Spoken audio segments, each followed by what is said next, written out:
And we are back in the BS3 Sports Show, and we got a special guest up on the line, Gregg Olson. He is the Baltimore Orioles former pitcher. He's also in the Baltimore Orioles Hall of Fame. How's it going, Gregg? I'm good. How are you? Doing good. Doing really good. I appreciate you for coming on. Man, it's kind of surreal for me. I actually have your rookie card, and hopefully that doesn't make you feel old, but you're kind of a pitcher that I've followed throughout my days growing up. Oh, I appreciate that.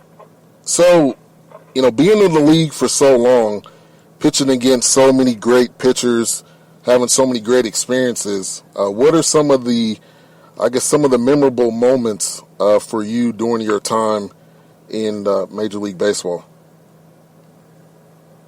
Well, I got to play in the All-Star game in 1990.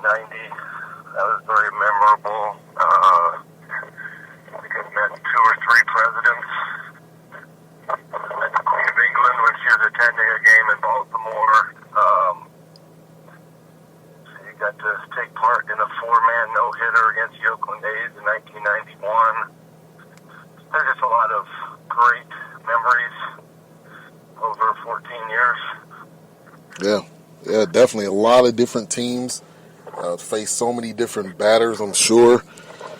And once again, we're talking with Gregg Olson, in the Baltimore Orioles Hall of Fame. So what was that like, being inducted into the Baltimore Orioles Hall of Fame? So many great athletes, so many great players. Oh, that was really nice.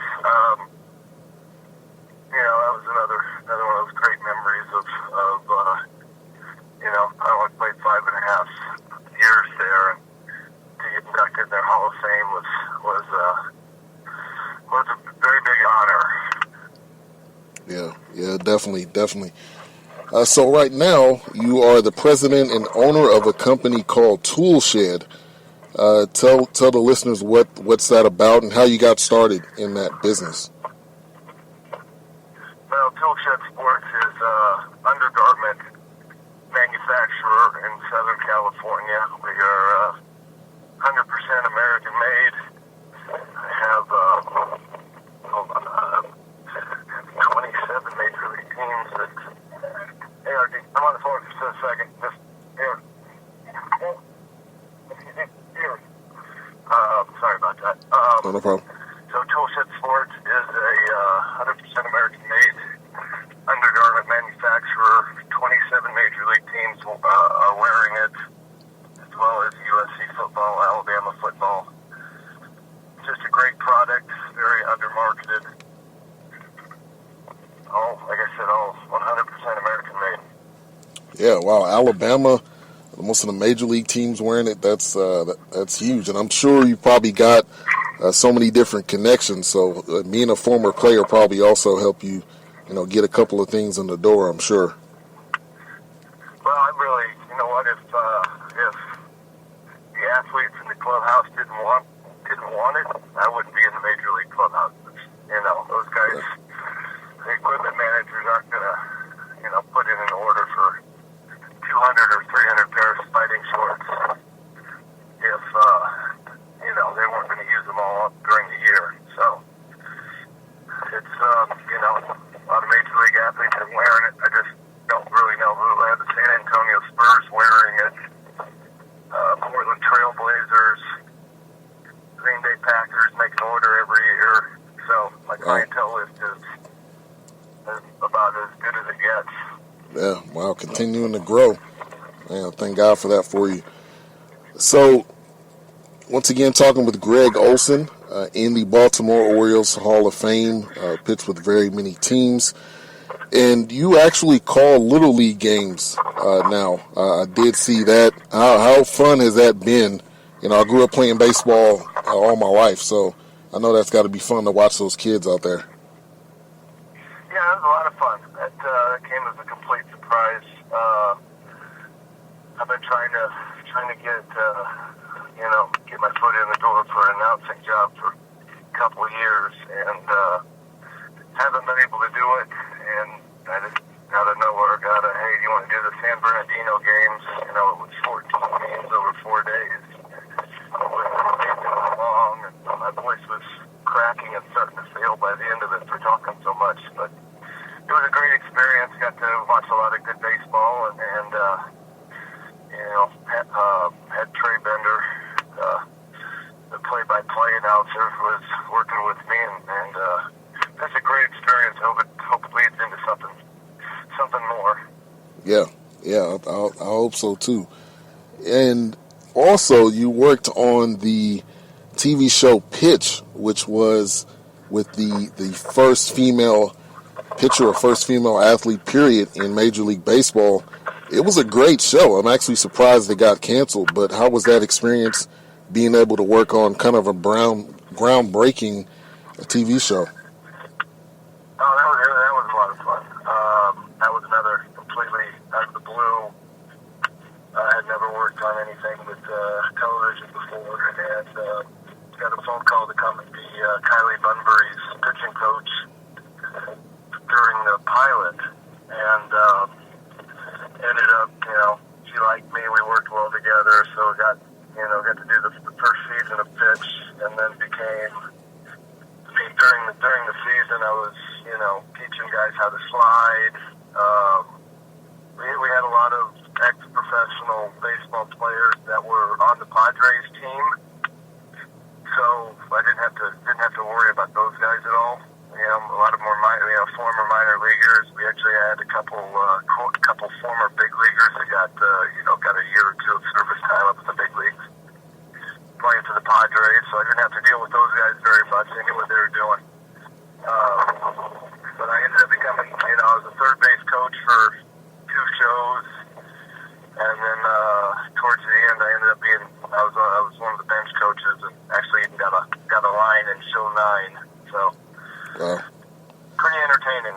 Yeah, it was a great show. I mean, you had Zach from Saved by the Bell. You had the dad from Wonder Years. It was it was a pretty good crew. I thought it was a really good show, and everybody I've talked to loved it, and was really disappointed it wasn't coming back. But I think the amount of money we were spending, you know, just to do not live shots, but baseball shots from, you know, Petco Park, and we did one show from AT&T Park in San Francisco. We did one show from Dodger Stadium, and I think the amount of money that they were spending, you know, to be on those fields per day was a pretty good yearly salary for most of us.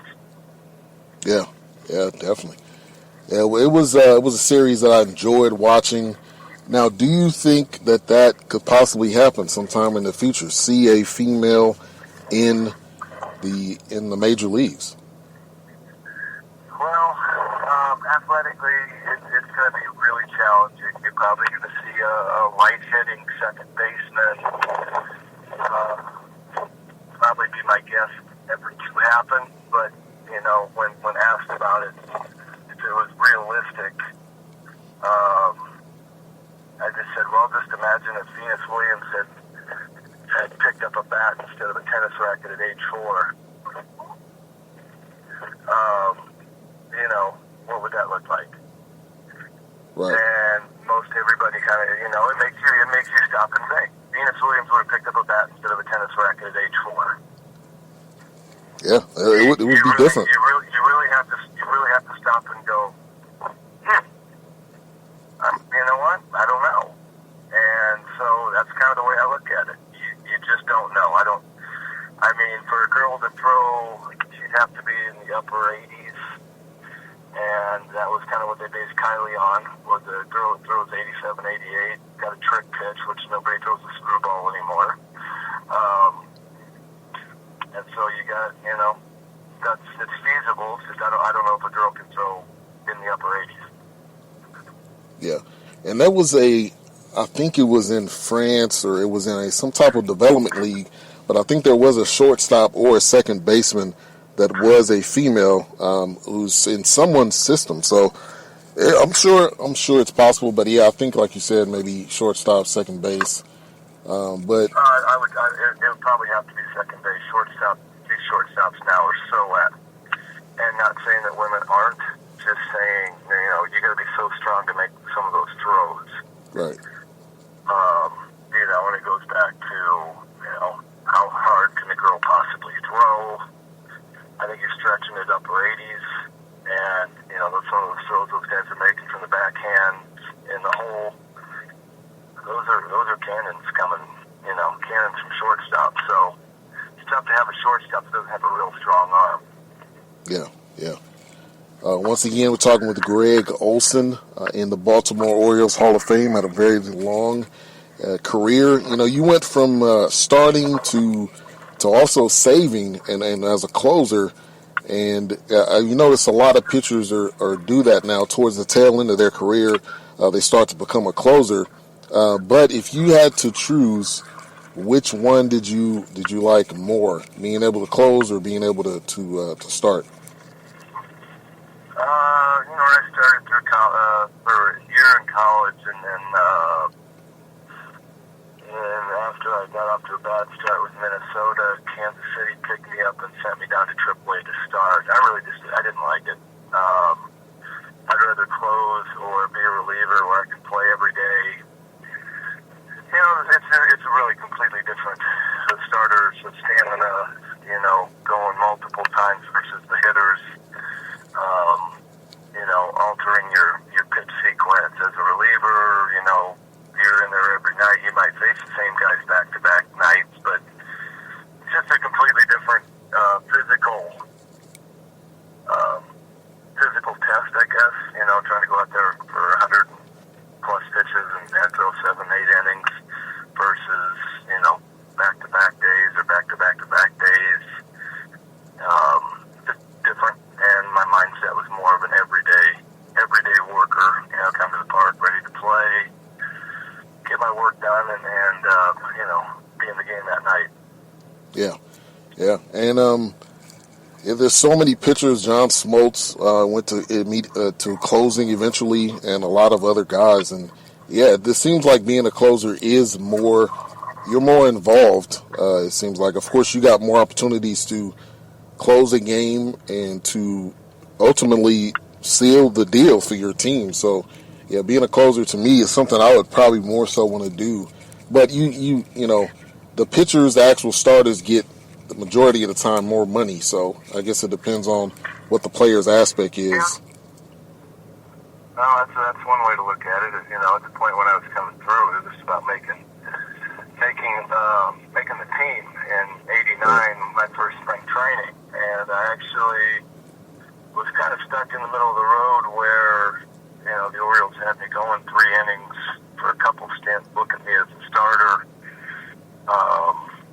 And then finally towards the end of camp, it was, getting back to the 1 inning, maybe 2 innings of work.